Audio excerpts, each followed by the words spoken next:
elementary. She was, as all of the students that presented today have been, they were in the class last semester for Old Testament and are again in the class for New Testament. I guess they're kind of sick and twisted and signing up for 2 semesters in a row. But anyway, we've kind of noticed a trend in her writing where she's kind of picking up and focusing on some bad girls in the Bible, as her title indicates. And so her blogs have been written about the women figures in both the Old Testament and, do you have any in the New Testament?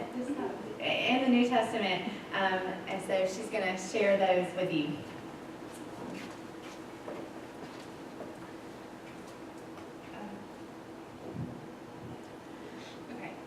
With any piece of literature, a person can usually simplify the characters into the good characters and the bad characters.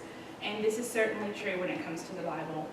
On one side you have the Virgin Mary, who is exalted and very pure and just like this perfect example of womanhood. And on the other side you have women like Jezebel, and her name is synonymous with just the most unsavory characteristics that you can apply to a woman.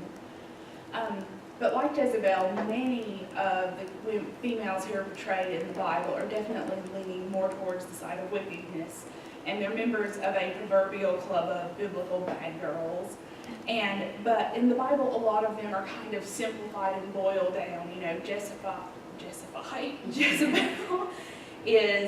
she's the harlot queen, and Herodias is just, she's the person who asked for the head of John the Baptist. They're really simplified, but my goal was really to look more details into their lives and kind of, show that they're not just bad examples. They're multi-dimensional characters who can be just as fascinating as the other women in the Bible. And of course, I had to talk about Jezebel. Like I said, she is the opposite of the Virgin Mary. And by reading the more evangelical leaning depictions of Jezebel, it's very easy to imagine her in a room, darkly lit, laughing maniacally as she tries to corrupt the people of Israel. But she was a princess from Phoenicia, and she married to Ahab, which is one of the worst kings at that time. He eventually succeeded to the throne. And Jezebel remained fiercely loyal to her native deities, particularly Baal. And it's also theorized that she could have even served as a priestess when she was in her home country. She is generally credited with having the prophets of Yahweh executed while bringing in many other prophets of Baal. And I just think it's really interesting that it's her and not her husband who was considered kind of the arch nemesis of the prophet Elijah. The most notable clash that's on top of Mount Carmel with the prophets of Baal versus Elijah. Her being a polytheist is likely where the image of her as a whore comes from, because idolatry was often compared to prostitution and adultery, because there's really no evidence that she was ever unfaithful to her husband. So it's kind of ironic that now her name is, that's what you would call a very promiscuous woman. After her husband was killed, her son ascended the throne. And, I'm getting ahead of myself, that's the next one. After her husband was killed, a man named Jehu is promised the throne if he kills her son.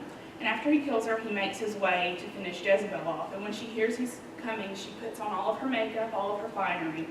And a lot of people, every time someone mentioned this in Sunday school, they always talk about how she's doing to try to seduce him. But when he reaches her window, she kind of leans out and she says, "Is all well, Zimri, murderer of your master?" And Zimri was king for only 7 days after murdering King Elah. And so this is not her attempt at seduction. She knows that her end is here, and she's going to go down on her own terms. So the last thing she says is a sarcastic, snarky remark. And of course, on Jehu's orders, her own servants throw her out the window, where she is trampled by horses and then eaten by the dogs, fulfilling the prophecy that Elijah said would happen to her. But no matter whether her deeds lead more toward the light or the dark side, she is a very fierce and independent woman who is determined to hold on to her cultural identity and remain loyal to her gods and her husbands. And she had a very big personality, which women at this time were not supposed to have big personalities. The second one is Athaliah. She came shortly after Jezebel. Her exact parentage is somewhat debated, but most says that she is the daughter of Ahab, although it's not clear whether she was the daughter of Jezebel or not. But that would make sense because that would make her kind of a second generation bad girl. She was married to King Jehoram, and when he ascended the throne, but her husband only reigned for 8 years, and when he died, their son Ahaziah was made king. And this put Athaliah in the position of being the queen mother, which is the highest rank that a woman could achieve at this time, because a queen could kind of go in and out of favor, but a queen mother was kind of a more permanent position. Unfortunately for her, her son only reigned for 1 year before being killed. And according to the Bible, after this, she set out to destroy every member of her family, all of the heirs. And she herself became queen, which is very significant because she is the only sole female monarch of Israel or Judah. It's kind of theorized that Jehu's followers sought to kill just the entire family, but since she escaped, they kind of placed all of the blame on her. But there's really there's no definitive evidence of that. One son, Jehoash, was saved from the slaughter by Athaliah's sister, and he was hidden for 6 years. And during this time, Athaliah ruled by herself, was the only female monarch. But after those 6 years, a coup was held by a priest named Jehoiada, and who proclaimed the 6-year-old boy, or the very young boy, king, and he sought to kill Athaliah. And eventually she was cornered and stabbed to death at the temple. The overall evaluation of her rule definitely leans more towards the negative side, but considering who was writing the Bible, that could be more due to the fact that it was that because not only was she a pagan ruler, but she was a female ruler. So obviously they did not really agree with that. But I just think it's really interesting that she was the only sole female in there. And the third is kind of the one who sparked the whole kind of interest. My blog was on Herodias.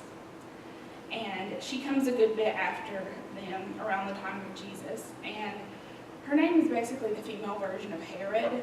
She was married to Herod Antipas's brother Philip, but she divorced him and then married Herod Antipas. And because of the Mosaic law, their union was not only considered adulterous, but it was also incestuous, and it was publicly condemned by John the Baptist, who was very outspoken about this. Herod didn't really want to have him killed, and he was very hesitant to do so because so many people regarded him as a prophet. But under the urging of Herodias, he did place him in prison. You know, the story that a lot of people know is one night at a feast, Salome, Herodias' daughter, is kind of talked into dancing for him, for her stepfather. And he was so pleased by her performance that he foolishly offered to give her anything that she wished for. So she goes to her mother, and of course what her mother asks for is the head of John the Baptist. Herod realizes his mistake, but after making a vow in front of his guests, he kind of has to, he has to give her what she wants. So he has John executed. But one of the most interesting things about her character actually occurs later.